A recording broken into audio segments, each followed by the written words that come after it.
arrives for Virat Kohli and he stands alone aloft on that summit. Nobody else there. ഏകദിന cricket ലോകകപ്പിൽ 50 സെഞ്ചുറികൾ തികച്ച് king Kohli. Sachin തെണ്ടുൽക്കറിനെ മറികടന്ന് ഏറ്റവും കൂടുതൽ century നേടുന്ന താരമായി വിരാട് കോഹ്ലി മാറി. 9 ഫോറും 1 സിക്സും അടങ്ങുന്ന ഇന്നിംഗ്സോടെയാണ് കോഹ്ലി 50 സെഞ്ചുറിയിൽ എത്തിയത്. ക്രിക്കറ്റ് ദൈവത്തിന് പകരം ഇനി ആര് എന്ന ചോദ്യത്തിന് ഒറ്റ ഉത്തരമാണ് കിങ് കോഹ്ലി. കോഹ്ലി 50ാം സെഞ്ചുറി തികയ്ക്കുമ്പോൾ അതിന് സാക്ഷ്യം വഹിക്കാൻ ഇതിഹാസം സച്ചിൻ തെണ്ടുൽക്കറും സ്റ്റേഡിയത്തിൽ ഉണ്ടായിരുന്നു. ഒരിക്കലും ഒരാളും തികയ്ക്കാൻ സാധ്യതയില്ലാത്ത റെക്കോർഡുകളുടെ ഗണത്തിലേക്ക് വിരാട് കോഹ്ലിയുടെ പ്രകടനം മാറിയിരിക്കുകയാണ്.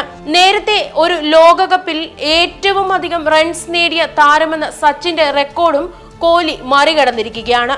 ലോകകപ്പുകളുടെ ചരിത്രത്തിൽ 4 സെമി ഫൈനലുകളിൽ കളിക്കുന്ന ആദ്യ താരമെന്ന നേട്ടവും കോഹ്ലി സ്വന്തമാക്കിയിരിക്കുകയാണ്.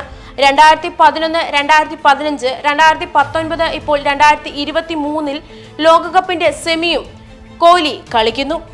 ഇതിൽ 2011 ഇന്ത്യക്കൊപ്പം കിരീടം നേടിയ കോഹ്ലിക്ക് പക്ഷേ 2015 2019 സെമികളിൽ നിരാശയാണ് ഉണ്ടായത്. ഇതേസമയം ലോകകപ്പിൽ ഏറ്റവും കൂടുതൽ റൺസ് എന്ന റെക്കോർഡ് കോഹ്ലി 711 റൺസായി തിരുത്തി എഴുതിയിരിക്കുകയാണ്.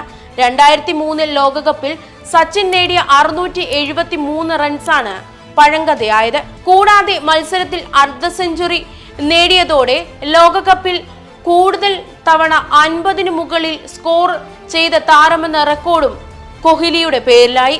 8 തവണയാണ് കോഹ്ലി 50 സ്കോറിന് മുകളിൽ കടന്നിരിക്കുന്നത്.